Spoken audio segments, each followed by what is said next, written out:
2 hari pasca kerusuhan di Palopo, polisi telah menangkap 6 orang tersangka yang diduga terlibat dalam kerusuhan ini. Hingga kini polisi terus mengembangkan penyelidikan dan pada hari ini menangkap 1 lagi tersangka. Untuk mengetahui perkembangan di Palopo, kami telah terhubung dengan reporter Rahel Marimbuna di Palopo. Ya Rahel, bagaimana penyelidikan polisi hingga saat ini? Ya, Afi, memang sampai saat ini aparat kepolisian telah menetapkan 6 orang tersangka terkait dengan kasus kerusuhan yang terjadi pada Minggu siang lalu, dan keenamnya saat ini sudah berada di tahanan Polresta Palopo.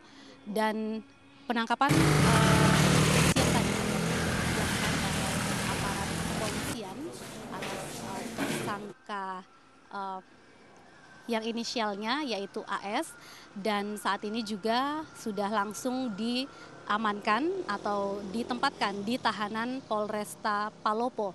Sementara itu seperti yang diungkapkan oleh aparat kepolisian pagi tadi bahwa pihak kepolisian juga telah mengidentifikasi 10 nama, identitas mereka telah diketahui dan saat ini sementara dalam pengejaran.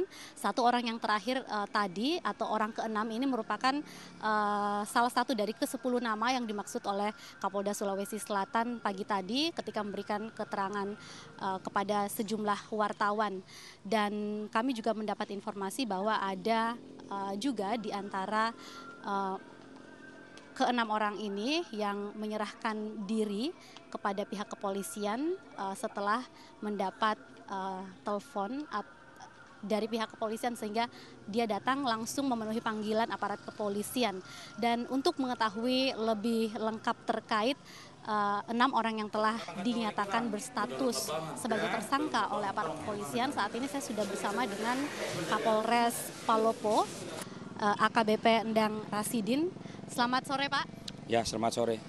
Pak, perkembangan terakhir ada 6 orang yang sudah fix dinyatakan sebagai tersangka dalam kerusuhan kemarin. Ya. Dan informasi tambahan lainnya, kami mendapat informasi juga ada 3 tambahan lagi yang saat ini statusnya seperti apa? Ya.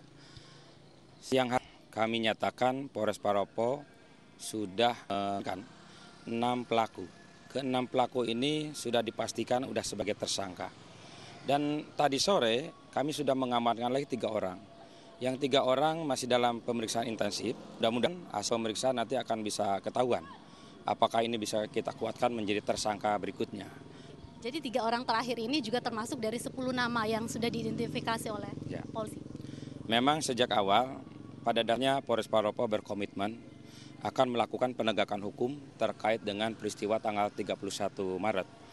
Kami berkomitmen untuk melakukan langkah-langkah hukum sehingga siapapun yang terlibat dalam kasus pada tanggal 31 Maret akan kami tindak, akan kami proses sesuai dengan hukum prosedur yang berlaku. Ke-6 orang yang sudah dinyatakan sebagai tersangka, peran mereka sendiri sebagai apa masing-masing? Yang sudah kami amankan pada umumnya ini masih para pelaksana lapangan yang secara langsung melakukan pelemparan-pelemparan termasuk melempar bom molotov, pembakaran terhadap gedung-gedung yang terjadi pada tanggal 31. 1 orang yang dinyatakan sebagai intelektual leader atau pelaku intelektual yaitu AT. Nah, sebenarnya dia ini terlibat dalam peristiwa yang mana atau pembakaran gedung yang mana?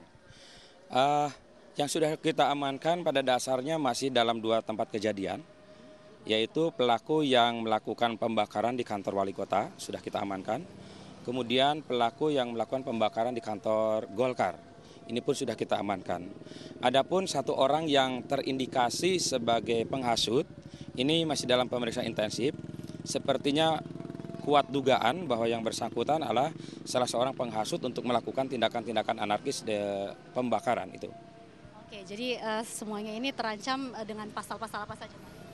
Terhadap pelaku yang sudah kita amankan, khususnya yang 6 orang, mereka melakukan pembakaran, melakukan tindakan kekerasan terhadap benda, bangunan. Kemudian salah 1 orang mungkin kita duga sebagai penghasut. Kita akan gunakan pasal-pasal 187 KUHP, 170 KUHP, dan 160 KUHP. Mungkin yang terakhir terkait dengan pengamanan di Kota Palopo ini seperti apa? Apakah masih tetap seperti kondisi sekarang ini banyak pengamanan atau mungkin ada pengurangan mengingat kondisi sudah mulai kondusif? Baik, Pasca peristiwa tanggal 31, situasi Kota Palopo sudah bisa kita kendalikan, kondusif, sehingga upaya-upaya kami dalam rangka menindaklanjuti pasca peristiwa tersebut, kami sudah melakukan pengamanan dengan cara melakukan penjagaan di tempat-tempat yang sudah ditentukan. Kurang lebih ada 34 lokasi yang harus kami amankan. Ini untuk meyakinkan kepada masyarakat Palopo bahwa wilayah Palopo sudah aman, kembali normal. Dan bisa kita lihat kehidupan sekarang di hari ini, kegiatan aktivitas masyarakat sudah berjalan normal. Pengamanan masih akan tetap seperti ini ya? Ya, tetap kita lakukan sampai kondisi sebaik mungkin. Terima kasih. Terima kasih Pak untuk waktunya. Ya. Dan Afi, aparat kepolisian memang masih terus mengembangkan untuk menangkap nama-nama yang saat ini memang sudah diindikasi dan diduga kuat mereka terlibat dalam kerusuhan Minggu siang kemarin. Kembali ke studio Afi.